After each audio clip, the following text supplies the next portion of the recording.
Bienvenue sur Top Invest, la chaîne des top d'investissement. Ici, on parle essentiellement d'entreprises de qualité. Avons-nous une opportunité d'investissement sur iMonetics Corporation? C'est la question à laquelle on va essayer de répondre en se basant sur les états financiers de la compagnie. Je rappelle que ceci représente uniquement mon point de vue et non un conseil d'investissement. Et comme d'habitude, je me réserve le droit de me tromper.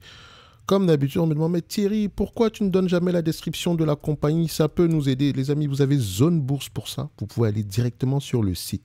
En fait, la raison est simple, c'est que je veux susciter de l'intérêt et du questionnement. Mais bon, comme je suis déjà sur Zone Bourse, pourquoi pas? Alors, on dit ici que iMonetics Corporation est une entreprise mondiale du secteur de la santé. Vous savez ce que moi, j'aime regarder sur les entités, c'est cette partie. On est santé, service de santé. OK, moi, maintenant, quand je vois service de santé, qu'est-ce qu'on vend précisément? Est-ce qu'on vend des appareils? Est-ce qu'on vend des médicaments? D'accord? Ou bien on offre un service, je ne sais pas moi, un service pour la recherche, ce genre d'éléments. C'est ça qui m'intéresse. Donc, ici, on dit que la société fournit une gamme de produits et de solutions médicales à ses clients pour les aider à améliorer les soins aux patients et à réduire les coûts des soins de santé. OK, on vend quoi? Essentiellement ici du matériel. On va le dire comme ça. OK? Donc, si c'est du matériel, j'aime bien. On sait déjà que j'aime bien ce type de secteur d'activité. Après, vous avez la segmentation géographique, etc. Bref, on revient ici. Donc, on sait qu'ils vendent du matériel médical. Matériel médical, marge brute, on va se dire qu'elle est plutôt stable. D'accord? Depuis 2017, ici, on a une certaine augmentation. Il faut toujours remettre les choses dans le temps. OK? Ensuite, on va regarder les marges EBITDA. Parce qu'on peut avoir une fluctuation ici des marges brutes, mais est-ce que les marges EBITDA suivent? Vous voyez que ça n'a pas été une année facile à cette période-là.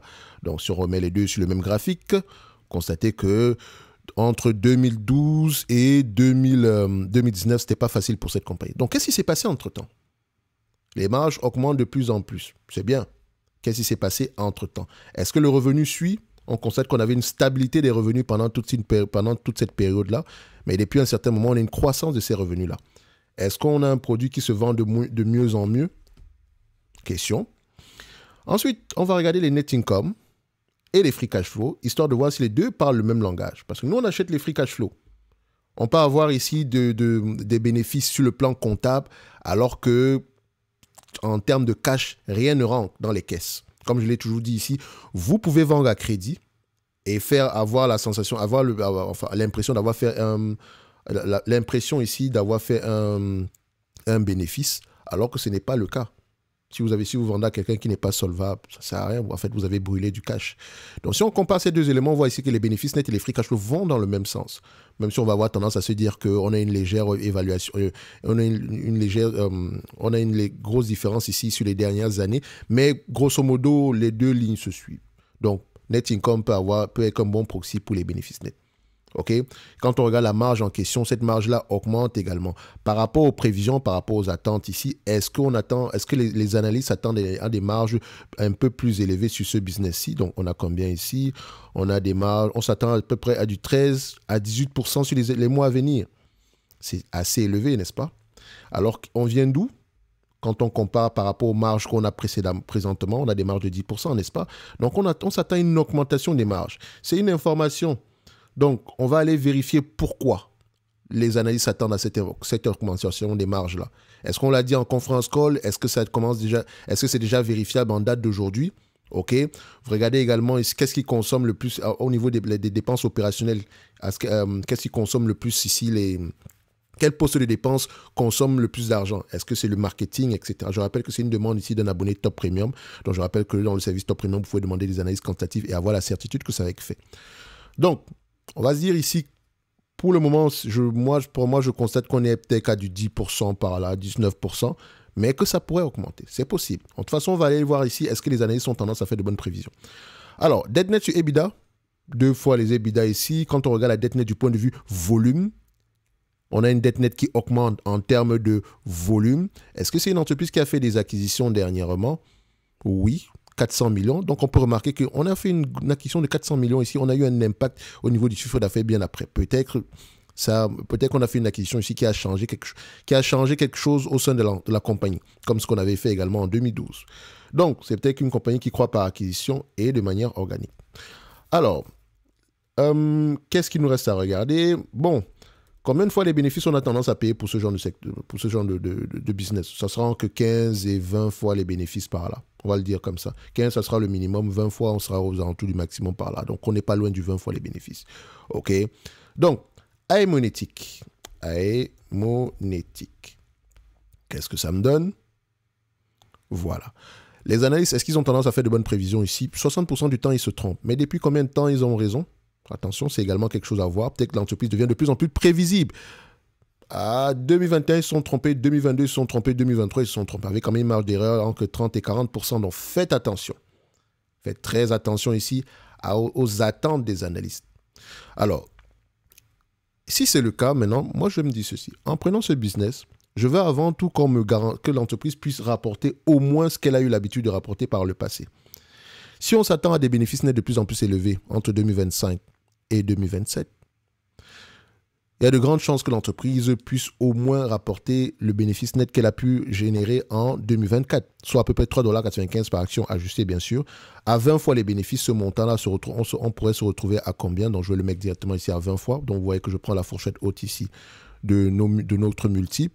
Donc, à 20 fois les bénéfices, on pourrait se retrouver à quelque chose alentour ici disons aux alentours des 80 $ par là. C'est 79 $, je pense bien. Mais mettons 80 $ pour faire simple.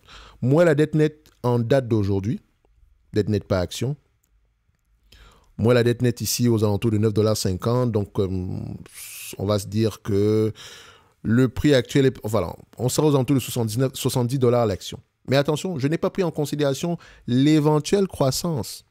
Rappelez-vous, oui, on a une marge d'erreur ici entre 30 et 40%. Soyons fous, appliquons-la un tout petit peu. Disons-nous que les analystes, si on applique la marge d'erreur ici, disons de 30%, au lieu d'avoir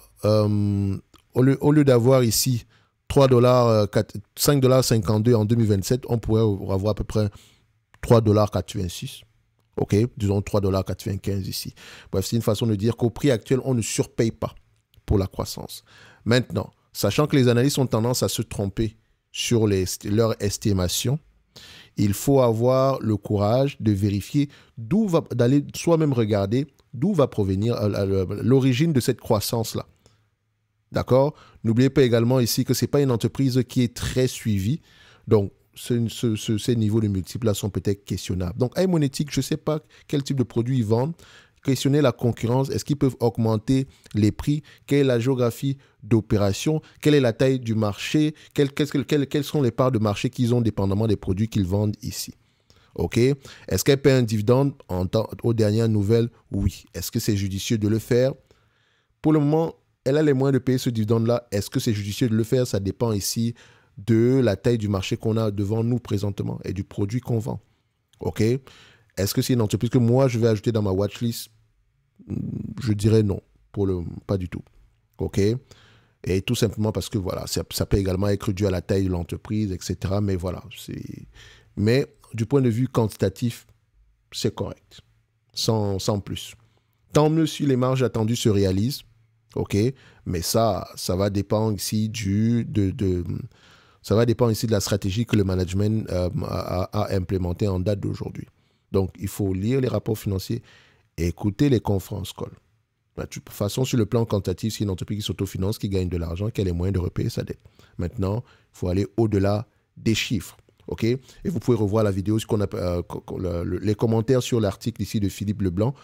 Donc, les 4 facteurs pour identifier la qualité ici. Donc, ça peut vous aider sur cette vidéo-là. Donc, je rappelle ici que les facteurs sont un business facile à comprendre, qui est ici un business ici avec des clients diversifiés, non seulement géographiquement, mais également voilà, au niveau ici de la base client. Vous avez également une entreprise capable de croître du point de vue organique et inorganique, si c'est un marché en consolidation, etc. Donc, un avantage concurrentiel durable, d'accord? Position de leadership, un management compétent, donc vous allez vérifier ici si le manager a des actions au sein de la compagnie, etc. Quel pourcentage ça représente par rapport à son revenu. Regardez également la partie de coût variable dans son salaire. Ça peut également être un élément intéressant. La partie de variable dans son salaire, OK? Donc, un business qui pourrait survivre ici à ce qu'on appelle généralement la disruption. Donc, il y a un ensemble de questions à poser dans tous les cas de figure au-delà des chiffres. Et comme je l'ai toujours dit, les chiffres, c'est bien, mais les chiffres ne vous aident pas à tenir à long terme. C'est la connaissance du business model qui vous aide à tenir à long terme.